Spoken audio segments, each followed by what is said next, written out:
Je vois rien. Ah. Petrolheads, comme vous l'avez vu avec le titre de la vidéo, je vous retrouve dans le désert namibien. On est au plein milieu de nulle part. Je suis entouré des tout nouveaux Ranger Raptor. Il y en a pour tous les goûts. Là, on vient de faire un des plus gros obstacles de la journée. C'était une dune de malade mental que je vais vous montrer juste après. Et pour ceux qui suivent la chaîne depuis le début, vous devez savoir que c'est un essai qui est super spécial pour moi parce que quand j'ai commencé cette aventure-là sur YouTube, le premier essai presse pour lequel j'ai eu la chance d'être invité, c'était pour la génération d'avant du Ranger Raptor. J'avais été invité pour la première génération où le lancement s'était fait à Essaouira et j'ai été juste totalement tombé amoureux de cette voiture et du monde de l'off-road, dont une excitation énorme qui est de reprendre le volant de cette deuxième génération. En plus, on est en Namibie, donc c'est une aventure de malade de venir jusque-là. Si vous me suivez sur Instagram, vous avez pu voir les mini-vlogs où je vous ai détaillé le plus possible toute l'aventure, les avions, ce qu'on a fait avant, les conférences de presse, la visite de l'usine en Afrique du Sud, qui était juste énorme. Mais moi, ce que j'aime le plus dans ce genre d'événement, c'est qu'on est au cœur de l'équipe qui a développé cette voiture. J'ai pu poser toutes les questions que je voulais littéralement aux ingénieurs en chef du projet, aux personnes qui sont à l'origine de ce projet-là. Et ça rend l'expérience vraiment encore plus top pour moi, pour les petits geeks qu'on est, qui aiment savoir tous les petits détails de pourquoi ils ont fait ça, comment ça marche. Restez bien branchés pour ça, je vais tout vous montrer. Je pense qu'on va commencer par l'extérieur de la voiture sans trop s'attarder parce que ce qui compte le plus, c'est de voir ses capacités dans ce décor de rêve là.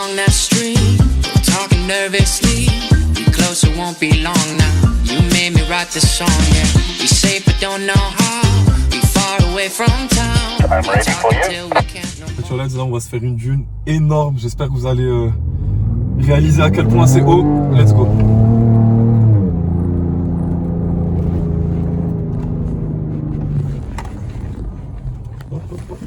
Et on est perfect. Try it down easy now, easy. That's it. full détente. On va essayer de pas faire le kéké. Vehicle, I'm ready.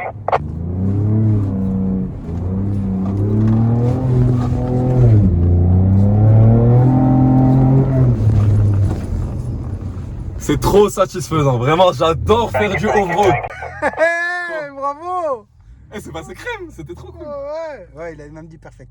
Bon, esthétiquement, si vous connaissez bien le F-150, il y a vraiment pas mal de ressemblances. Déjà, la voiture est énorme, c'est assez grand, mais c'est plus petit qu'un F-150 bien sûr. Mais quand je vous dis qu'il y a pas mal de ressemblances, c'est surtout par rapport à cette nouvelle face avant, cette nouvelle calandre, cette nouvelle signature LED, où en fait tout a été étiré, bombé et musclé dans un but bien précis, qu'on sente bien le côté agressif, que la voiture reflète le caractère qu'elle a. Et c'est pas que de la façade, parce que comme vous allez voir à la conduite, c'est un monstre. Ça commence avec le nouveau design des phares qui est totalement différent de la génération d'avant. Et surtout cette signature LED là, elle est là pour aller dans le sens de l'étirement de cette calandre avant, mais avec ses ailes élargies. Et ce qui a été fait exprès, c'est cette nouvelle calandre en noir, ce qui contraste bien avec le code orange, qui est une couleur spéciale Ford Performance, spéciale pour le Raptor qu'on peut pas avoir pour le Ranger normal. Et surtout, on n'a plus un petit logo Ford en bleu, on a un énorme Ford écrit en grand qui fait vraiment son effet. Ce qu'on a d'autre au niveau de la calandre avant qui est vraiment cool, c'est toutes les prises d'air qu'il y a. Elles sont toutes fonctionnelles. Elles sont vraiment pas là que pour faire jolies, elles sont toutes fonctionnelles, mais dans un sens différent. J'ai bien fait de poser la question d'ailleurs parce que je pensais que c'était pour améliorer un peu l'aéro de la voiture quand on est en train de conduire, alors que pas du tout. Bien sûr, celle qu'on voit ici, elle est là pour aider au refroidissement du moteur, mais on a d'autres comme ici, latéralement, et un peu plus bas, et encore plus bas, qui sont en fait hyper utiles quand on passe dans de l'eau pour éviter de créer plus de résistance. En fait, si elles étaient pas là, on aurait trop de résistance. Ce qui est ouf esthétiquement avec cette deuxième génération, comme la première génération, dites-vous que d'un point de vue carrosserie, c'est totalement différent d'un Ranger normal. Le seul point commun qu'il y a, c'est les portes. Sinon, tous les autres éléments de la carrosserie sont propres à ce Ranger là. Comme vous voyez, on l'a bien utilisé et c'est fait pour ça. Je vais reprendre le volant dans pas longtemps pour s'attaquer à des grosses dunes. C'est vraiment super impressionnant. J'espère que ça va bien donner à la caméra parce que, regardez, quand t'es tout en haut là, faut vous dire que le gars il vient d'une dune qui est juste énorme et il faut s'arrêter juste en haut pour éviter de mal en ressortir parce que l'angle est vraiment très aigu.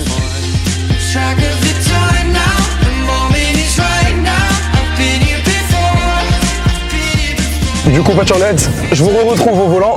Cette fois-ci, on a quitté les dunes, mais on est encore sur un chemin assez sableux et ça va me permettre d'un peu plus vous parler technique de la voiture. Sous le capot, déjà, on est sur un très beau bloc, j'aime beaucoup le V6 EcoBoost. Pas le 3,5 litres du F-150 Raptor. Là, on est sur un 3 litres, mais qui nous donne quand même à peu près 400 chevaux pour 583 Nm de couple. Mais il faut savoir que ce couple-là, on l'a à 3500 tours minute. Donc c'est assez tôt en plage régime, mais c'est en fait la plage régime quasi idéale. En off-road, là, on a le plus besoin du couple quand on essaye de franchir ce genre de dune qu'on a sur la droite. C'est un moteur qui va très bien avec sa boîte. Par contre, un truc hyper intéressant que j'ai aimé, vous savez que j'aime bien ce genre de détails. Il est différent du moteur qu'on trouvait sur la génération précédente. Cette fois-ci, ils ont utilisé un matériel C'est du métal avec du graphite, un espèce d'alliage bien plus renforcé, plus rigide. Et c'est tout simplement le même matériau, pardon d'ailleurs j'ai dit matériel, c'est matériau. Le même matériau qu'on retrouve dans les moteurs qu'utilisent Ford dans leurs voitures de NASCAR. Du coup moi c'est vraiment ce genre de détail qui m'inspire confiance quant à la solidité du moteur et la performance du moteur. D'ailleurs comme vous le voyez avec le seuil de porte, comme je vous ai montré, c'est Ford Performance aussi qui participe énormément à la conception de cette voiture.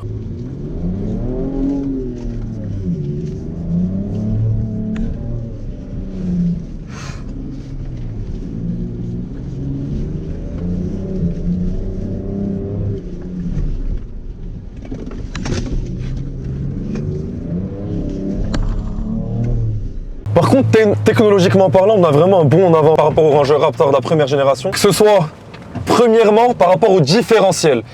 Et le différentiel en off-road, c'est quelque chose de giga important parce que c'est ce qui nous permet de bien répartir le couple, la puissance entre les deux roues à l'arrière ou les deux roues à l'avant. Et d'habitude, ce qu'on a, on retrouve le plus souvent un différentiel à l'arrière et un différentiel central. Cette fois-ci, il y a quelque chose qu'on ne retrouve pas beaucoup, c'est qu'ils ont enlevé le différentiel central pour le remplacer par un système qu'ils ont appelé le EMTC, l'Electronic Magnetic Transfer Control. Du coup, c'est un petit système qu'on a à l'avant et qui va permettre instantanément, dans toutes les situations, de répartir le couple de la manière la plus adéquate possible selon la situation. C'est une technologie nouvelle et qui présente pas d'inconvénients par rapport à un différentiel central. Et pour parler électronique et capteurs et tout, on a une autre nouveauté qu'on n'avait pas sur la génération précédente aussi, c'est les Fox Active Dampers. Le Valve Live Control, ils l'appellent, où en fait, au lieu d'avoir des amortisseurs adaptatifs passifs, cette fois-ci, c'est actif. On a des capteurs qui font plus de 500 mesures par seconde et on a une pièce qui reçoit ce signal-là et qui permet...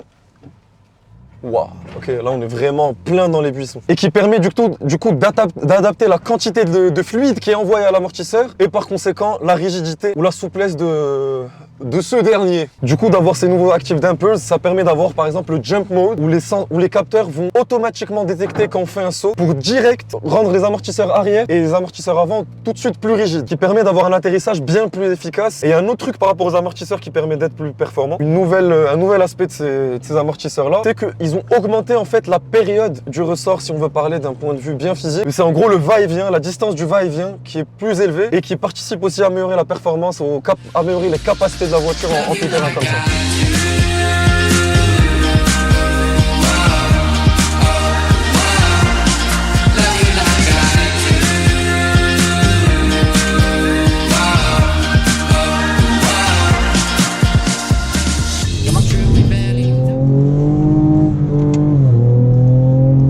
Les gars, je m'éclate au volant de ce monstre. C'est presque trop facile en fait. Ce qui serait le plus intéressant, ce serait de conduire cette voiture et après passer sur un Ranger normal pour se rendre compte du gap qui est entre les deux voitures. Toutes les améliorations qu'il y a sur ce Ranger Raptor là, elles sont pas là pour rien. C'est pas un simple pack un peu plus off-road par rapport au Ranger normal, c'est une voiture à part entière. Bon, la boîte, on est sur la 10 rapports convertisseur de couple, c'est clairement pas ce qu'il y a de plus efficace dans les changements de vitesse, surtout en mode sable comme ça. Mais une fois qu'on apprend à connaître la voiture, c'est super satisfaisant d'être en deuxième en montée. Et après de sortir de virage, passer la troisième, ça coule de source.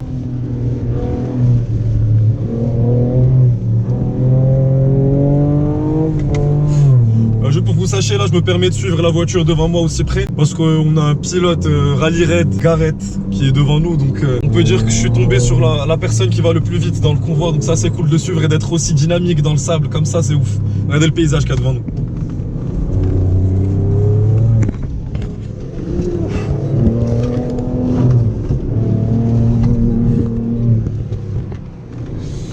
Après c'est une conduite assez particulière parce qu'on a les deux différentiels qui sont actifs. Du coup on a vraiment les 4 roues qui tournent pendant qu'on essaie de tourner. Mais c'est un super bon exercice pour comprendre l'influence du lift-off et de la physique d'une voiture. Vu que tu prends les virages d'une manière tellement différente que sur le goudron. C'est un vrai kiff de lancer la voiture et de savoir quand tu fais n'importe quoi, quand tu peux rattraper la voiture, ça te met en confiance.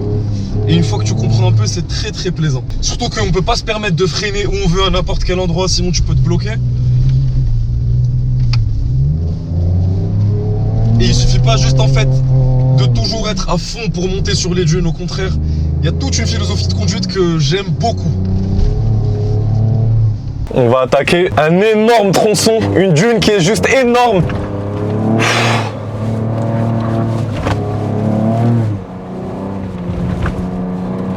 Je vois rien. Ah.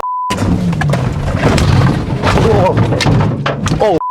Guys, you offline. Après ce moment d'une qui était fort en émotion, où j'ai du coup appris la leçon où quand tu vois un obstacle, le premier réflexe que j'ai eu c'était de me dire faut pas que je reste coincé là. Plutôt que de freiner sec, j'ai eu le réflexe en fait de garder mon sang-froid et de bien me tenir à ma direction et de pas trop lift off. Mais au final en fait dans certaines situations il vaut mieux freiner sec en off-road plutôt que de lift off. Le réflexe que j'aurais pu avoir sur la route, fallait pas l'avoir là comme ça sur le sable. Mais la team était super cool, ils m'ont tous expliqué ça et ça montre à quel point il est résistant parce que le Raptor a vraiment pas bronché quoi. Il continue comme si de rien n'était. Là on arrive à la fin des dunes, mais pourquoi je m'arrête? Parce que vous allez le deviner là-bas, il y a une transition de paysage qui est juste à couper le souffle. Mais ça va me permettre juste de vous continuer sur l'extérieur de ce Raptor là. Si on passe à l'arrière, perso, c'est la partie que je préfère le moins. Tellement l'avant est imposant, tellement l'avant est réussi que l'arrière en impose pas autant malgré l'effort de faire cette double sortie qui sonne très bien d'ailleurs et qui fait son boulot. Et bon, j'aurais préféré peut-être un arrière un peu plus agressif. Sinon, il y a un truc qui est ouf, c'est qu'on est sur un pick-up qui est fait pour faire de l'off-road sur un 4x4 et donc on n'est pas du tout dans l'aspect voiture de circuit ou voiture de route pour les petits virages. Et ils ont quand même fait un énorme boulot sur l'échappement. J'ai eu la chance d'être avec l'ingénieur en chef et le manager du projet qui m'expliquait un peu plein de trucs dans la voiture. Et c'est vraiment une voiture qui a été faite par passion, par des passionnés. On le sent, ils m'ont même raconté comment ils se battaient avec la marque pour pouvoir ajouter plein de trucs. Aucun compromis n'a été fait sur aucun élément essentiel à l'identité, au caractère et au but de cette voiture-là. Jusque l'échappement en fait, où on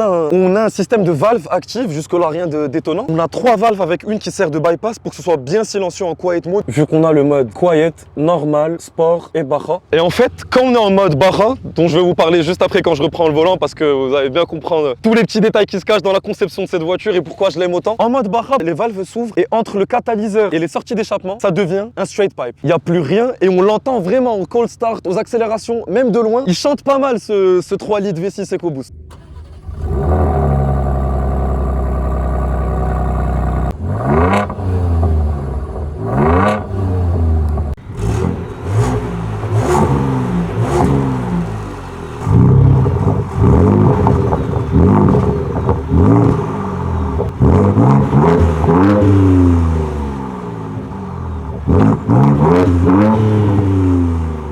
Et regardez cette transition de paysage qui est juste époustouflante. On se croirait dans un film. Ça sonne la fin des dunes et le début d'un autre type de chemin. Regardez, c'est les dernières pentes qui nous restent avant de changer de paysage. Je vais vous faire une petite minute technique off-road. Pour pouvoir être aussi à l'aise avec ce genre de voiture, dans du sable aussi chaud, aussi mou, mis à part bien sûr les pneus, le type de voiture qu'il faut avoir et tout. Il y a aussi des petites techniques, vous connaissez sûrement, mais je vais vous dire pourquoi on baisse la pression des pneus. Tout simplement pour diminuer la résistance qu'implique le mouvement sur le sable. Et du coup, vu qu'on implique moins de résistance sur le sable, on passe plus facilement. Après, ce qui est drôle, c'est que tellement il fait chaud, on a diminué la pression jusqu'à 0.9 et avec la chaleur petit à petit là elle a déjà augmenté à 1.2. Donc c'est l'instant physique de la vidéo.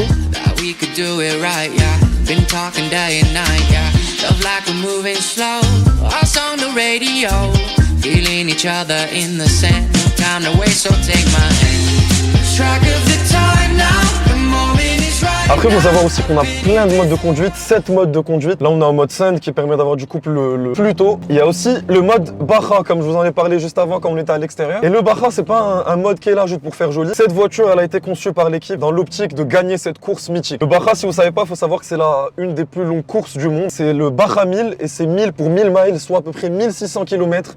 Donc en région californienne, mexicaine. Et l'objectif, déjà, c'est de finir cette course en moins de 38 heures. Donc il y a plusieurs catégories, comme vous l'imaginez, il y a souvent des casses, des réparations, c'est hyper exigeant comme course. Et dites-vous qu'ils se sont engagés avec la même voiture qu'on est en train de conduire là, exactement la même voiture. Les seules modifications qu'il y a eu, c'est tout ce qui était homologation, donc ils ont mis une cage, les autres gadgets requis pour la sécurité, et c'est tout. Et dites-vous, Petrolheads, qu'ils ont gagné direct et de très loin, avec un écart énorme par rapport aux autres concurrents. Zéro panne, zéro réparation à faire. Et c'était fou parce que j'en parlais du coup avec les membres de l'équipe, et ils étaient tellement fiers de cette victoire parce que, comme ils m'ont dit, ils ont lésiné sur aucun moyen. Ils ont fait aucun compromis sur les éléments essentiels de la voiture et c'était une récompense vraiment de ouf pour eux.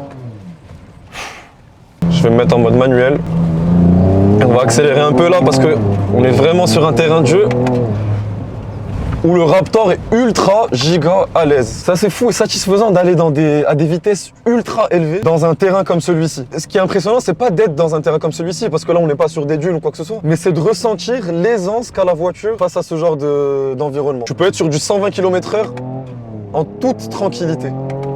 Et cette tranquillité-là, on l'a aussi parce que le châssis a été encore plus renforcé que la génération d'avant, dans des points stratégiques, notamment au niveau de l'axe avant. Bon, après ce moment de driving, je vais vous montrer un peu les petites touches intérieures parce que, encore une fois, la conversation que j'ai pu avoir avec Justin et Martin, qui sont du coup le manager du programme Ranger Raptor et l'ingénieur en chef du programme Ranger Raptor, ils ont même pu montrer certains trucs qu'ils ont fait à l'intérieur qui montrent l'optique dans laquelle ils sont quand ils ont créé cette voiture. Et c'est assez fou de voir la cohésion qu'il y a dans leur philosophie, comme ils le disent, entre tous, d'aller vers le même but, de créer la voiture la plus performante possible et d'arriver au bout. D'arriver au bout en termes d'avoir une voiture aboutie, ça c'est clairement réussi, mais aussi en termes de compétition. Ils l'ont montré avec le Baja 1000 quand je vous ai dit, qui d'ailleurs, pour la petite anecdote, j'adore poser la question quand je croise quelqu'un de l'automobile, lui demander quel a été son meilleur souvenir dans sa carrière ou dans ses moments automobiles. Et les deux m'ont répondu, voir la création de cette voiture avoir lieu, voir comment quand ils l'ont créée, qu'ils n'ont pas kiffé le son, qu'ils ont même bossé sur une nouvelle ligne d'échappement, et surtout voir comment elle a gagné avec une telle aisance au Baja 1000. Pour eux, c'était un exploit de fou. En tout cas, pour revenir à ce que je voulais vous dire, l'intérieur, et il est bien dusty parce qu'on l'a bien utilisé. Ça fait partie des seules voitures dont il faut montrer l'intérieur comme ça. Il y a pas mal de touches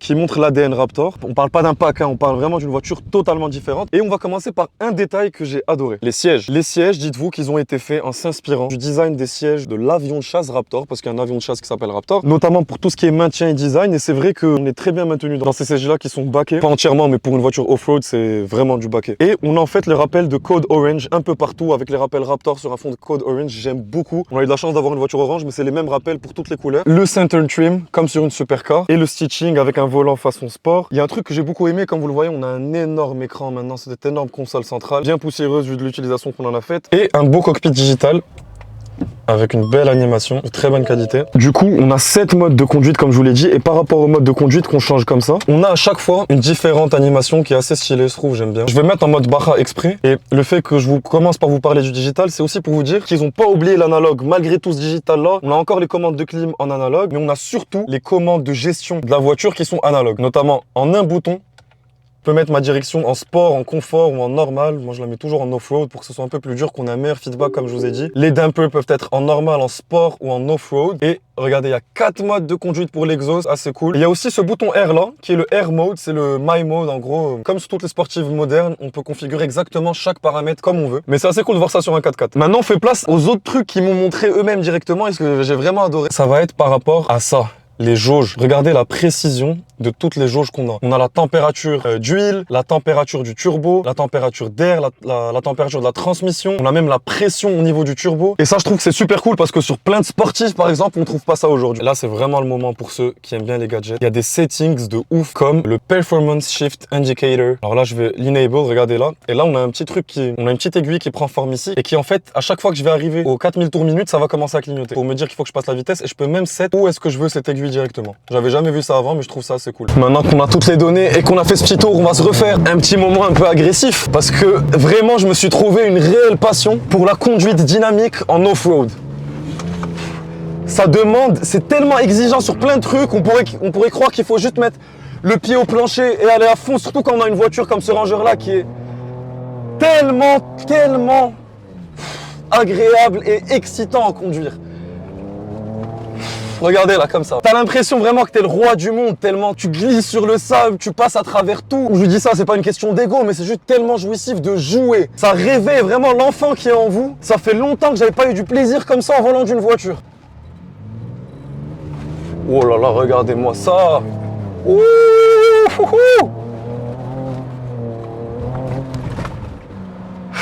On va reprendre le chemin tranquillement. Bon. Are you okay guys being in my video or? Yeah, sure. Bon Pétiolès, là j'ai pris la GoPro pour un peu avoir l'avantage de la stabilité. Je suis avec Gareth, pilote fort de Rally Red. Do you have a word to say for the fellow petrolheads? This car's definitely a weapon. Let's do this. Il va nous montrer ça, je l'ai vu arriver, ça va... C'est difficile de vous dire ce qui va se passer sans être vulgaire, mais ça va envoyer du lourd.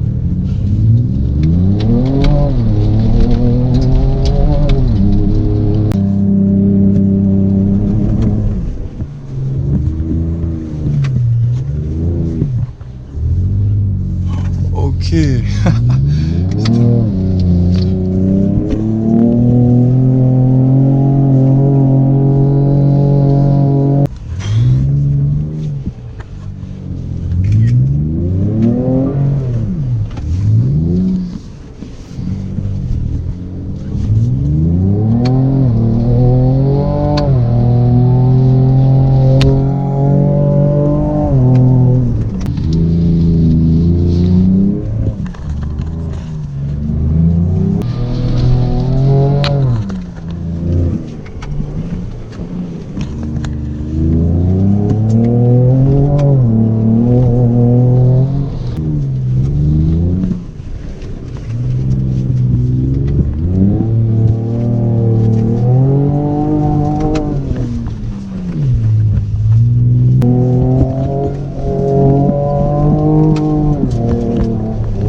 astonishing.